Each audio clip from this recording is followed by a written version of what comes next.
Variable बहुत important है programming language के लिए, इसीलिए आपसे रिक्वेस्ट है कि इसे पूरा देखें और ध्यान से देखें। तो चलिए देखते हैं वेरिएबल। अच्छा, वेरिएबल का मतलब होता है जिसका वैल्यू क्या हो, बार बार चेंज होता रहे, जिसका वैल्यू क्या हो, बार बार चेंज होता रहे। अच्छा, यहाँ में वेरिएबल बनाते ही क्यों है, ठीक है। तो देखिए, वेरिएबल हम इसलिए बनाते हैं कि आप कोई भी डेटा के साथ, जैसे आप यहाँ पे 5 + 6 को एडिशन करना है, आपको क्या करना है, एडिशन करना है। तो पहले क्या करना पड़ेगा, इस डेटा को मेमोरी में स्टोर कराना होता है। पहले क्या कराना होता है, इस डेटा को मेमोरी में स्टोर कराना होता है। और जो मेमोरी में स्टोर कराते हैं, तो वो जो स्टोर कराने वक्त जो हमको एड्रेस, रियल एड्रेस नहीं मालूम होता है, इसीलिए हम एक क्या करते हैं, डुप्लीकेट एड्रेस बनाते हैं। और डुप्लीकेट एड्रेस बना के अपने डेटा को क्या करते हैं, एड्रेस स्टोर करते हैं मेमोरी में, इसीलिए हम वेरिएबल बनाते हैं। इसको चलिए एग्जांपल से समझते हैं। जैसे हमारा मेमोरी ब्लॉक इस तरह का बना होता है, बहुत सारा ब्लॉक रहता है, इस तरह का बहुत छोटा छोटा ब्लॉक रहता है। इसी में मुझे क्या करना होता है, अपने डेटा को स्टोर कराना होता है। देखें, इस तरह से मेमोरी का ब्लॉक बना रहता है। तो इस ब्लॉक में मुझे क्या कराना है, 5 और 6 को स्टोर कराना है। किस लिए कराना है, क्योंकि डेटा का परफॉर्मेंस तभी आप कुछ डेटा के साथ कर सकते हैं जब तक उसको आप मेमोरी में स्टोर ना करा लें। तो ये क्या करना है, मुझे 5 और 6 को स्टोर करना है। तो अब मुझे क्या करना है, देखें इसको ध्यान से समझिएगा। मान के चलते हैं कि ये 500 ब्लॉक है, इस मेमोरी ब्लॉक में कितना ब्लॉक है, 500 ब्लॉक है। तो 500 ब्लॉक में हमको क्या करना है, 5 और 6 को स्टोर करना है। तो हमको तब क्या करना पड़ेगा, वेरिएबल बनाना पड़ेगा। तो वेरिएबल बनाने के लिए आपको इस तरह से लिखना होगा, यहाँ पे आपको लिखना होगा x = 5। अच्छा, यहाँ पे आपको डेटा टाइप भी लिखना होता है यहाँ पे। अच्छा, डेटा टाइप क्या होता है, ये भी बहुत इंपॉर्टेंट टॉपिक है, नेक्स्ट क्लास में मैं इसके बारे में डिस्कस करूंगा, ठीक है। अभी आप इस पे फोकस करें। तो इंट डेटा टाइप हो गया, ये x और x = 5 लिखते हैं। तो ये क्या करेगा, इस 500 ब्लॉक में इसको कोई ना कोई एक ब्लॉक मिल जाएगा।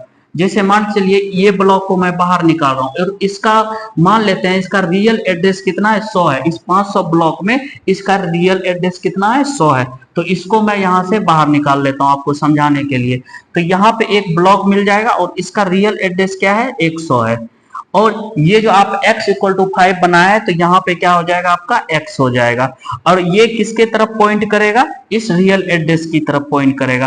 तो आई होप कि ये आपको समझ में आ गया होगा कि वेरिएबल क्यों बनाते हैं। मैं एक बार फिर से रिपीट कर देता हूं कि ये देखें, ये मान लेते हैं कि इस 500 ब्लॉक में ये इसका जो है ना 100वां ब्लॉक है। ये इस मेमोरी को, इस वैल्यू को रखने के लिए कौन सा स्थान मिला है, 100वां ब्लॉक मिला हुआ है। और यही मुझे मालूम नहीं होता है, तो हम क्या करते हैं, एक डुप्लीकेट एड्रेस बनाते हैं। डुप्लीकेट एड्रेस बनाते हैं और इसी को क्या बोला जाता है, वेरिएबल बोला जाता है। इसी को क्या बोला जाता है, वेरिएबल बोला जाता है। अच्छा, यहाँ पे अब ये जो आपका x हो गया, यहाँ पे इसके अंदर चला जाएगा x। यहाँ पे जो आपका 5 है और 5 इसके x के अंदर चला जाएगा। और ये जो 5 है ये क्या है, आपका वैल्यू, ये क्या है आपका वैल्यू। और जो ये ब्लॉक है ये क्या है, आपका memory block, memory block, memory block. अच्छा, अब आपको ये समझ में आ गया होगा कि हम को रियल एड्रेस मालूम नहीं होता है, तो हम क्या करते हैं, एक डुप्लीकेट एड्रेस बनाते हैं। क्योंकि अपना डेटा को मुझे क्या कराना है, स्टोर करा के उस डेटा पे कुछ ना कुछ परफॉर्मेंस कराना होता है, ठीक है। आई होप कि ये समझ में आ गया होगा। अच्छा, वेरिएबल का जो नाम क्रिएट करने के बहुत सारे मतलब रूल रेगुलेशन है, मैं उसी के बारे में बात करने वाला हूं। तो चलिए देख लेते हैं, इसको प्रोग्रामिंग के माध्यम से समझते हैं। आप ऊपर जो आप कैसे प्रोग्रामिंग करना है, ये सब सारा जानकारी मेरा पहले वाले वीडियो में डिटेल से मैं बताया हूं, उसे नहीं देखे हैं तो आप शुरू से जरूर देख लें सारे वीडियो। तो यहाँ पे इंक्लूड हो जाएगा और आईओ स्ट्रीम, आईओ स्ट्रीम, फिर यहाँ using name space, name space STD. अच्छा, यहाँ पे फिर आपका क्या हो जाएगा, मैन फंक्शन, मैन फंक्शन, यहाँ पे इंट। अच्छा देखें, C plus plus programming language एक केस सेंसिटिव प्रोग्रामिंग लैंग्वेज है, ठीक है। तो यहाँ आपको वेरिएबल थोड़ा ध्यान से बनाना होता है। देख लें, जैसे यहाँ पे केस सेंसिटिव का मतलब ये होता है कि यदि यहाँ पे हम इंट x = 5 लिखे, एक मिनट, यहाँ पे हम एज लिखते हैं, एज इक्वल टू 25 लिखते हैं, तो ये एक अलग वेरिएबल होगा। और फिर हम यहाँ पे इंट और एज 25 कर देते हैं, तो ये आपको दोनों अलग अलग वेरिएबल, ये देखें इसका स्मॉल लेटर यूज हुआ है सारा, इसमें जो आप एज लिखे हैं इसका सारा वर्ड क्या होता है स्मॉल लेटर, और इसका फर्स्ट लेटर क्या हुआ है कैपिटल।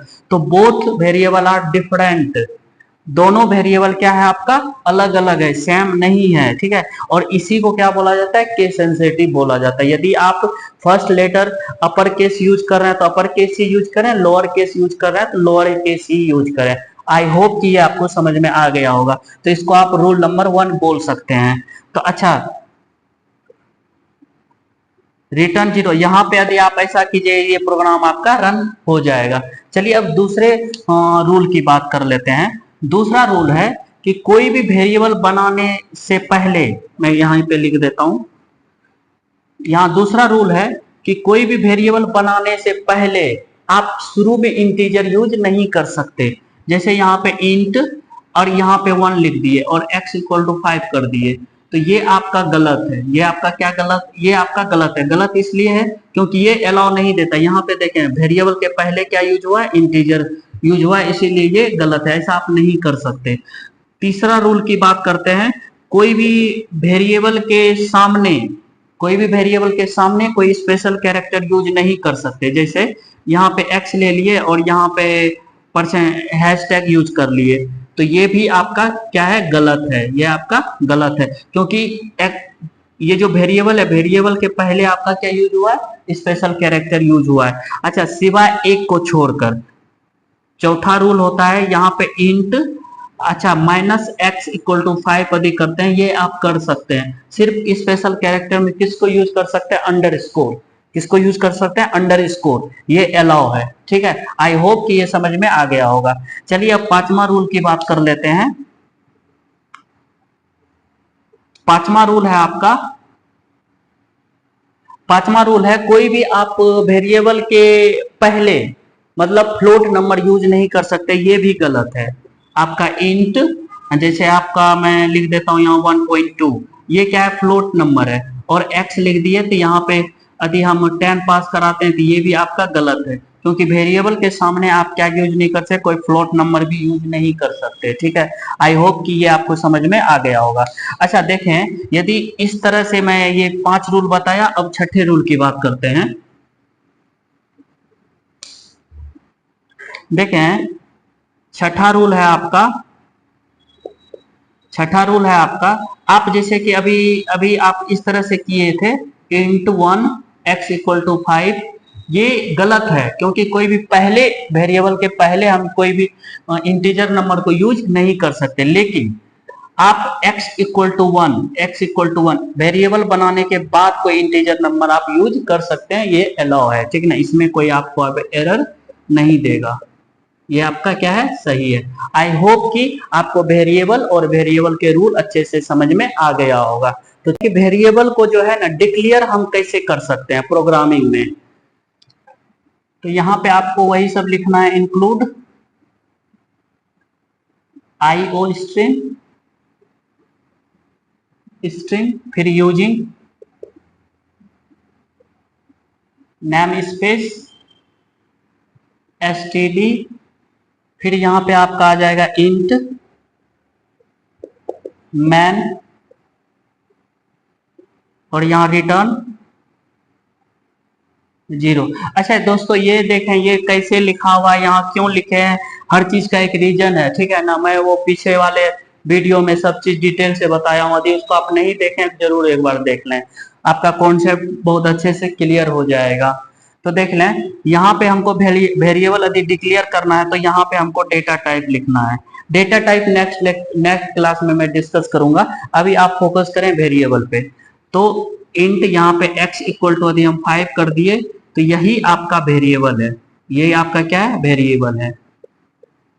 अच्छा वेरिएबल क्या होता है, वेरिएबल आपके A to Z में आप कुछ भी ले सकते हैं, A to Z में, और स्मॉल a to Z में आप कुछ भी ले सकते हैं। रूल ऑफ वेरिएबल मैं आपको बता ही दिया, ठीक है ना। तो ये आप ध्यान रखें, इस तरह से वेरिएबल बनाया जाता है। यदि आप ऐसा लाइन लिखते हैं ना तो मेमोरी में इसको एक ब्लॉक मिल जाएगा, किस नाम से, एक्स के नाम से, और इसके अंदर क्या पुट कर देगा, 5 स्टोर करा देगा। और एक्स आपका वेरिएबल है और 5 क्या है, वैल्यू है एक्स का, और ये ब्लॉक क्या है, मेमोरी ब्लॉक है। आई होप कि वेरिएबल आपको समझ में आ गया होगा। तो देखें, यदि इसको प्रिंट कराना है तो प्रिंट कराने के लिए आपको ये चीज करना होगा, सी आउट लिखना होगा, यहाँ पे सी आउट, फिर यहाँ पे एक्स प्रिंट करा दिए। एक्स प्रिंट कराने के बाद आपको क्या मिल जाएगा, 5 मिल जाएगा इस तरह से। यदि आप चाहते हैं नहीं हमको x इक्वल टू 5 मिले, तब आपको इसमें क्या करना होगा, इस तरह से लिखना होगा, यहाँ लिखना होगा डबल कोटम कोट में x इक्वल टू, ये वेरिएबल को मिटा देता हूं आपको ताकि बेहतर समझ में आ जाए।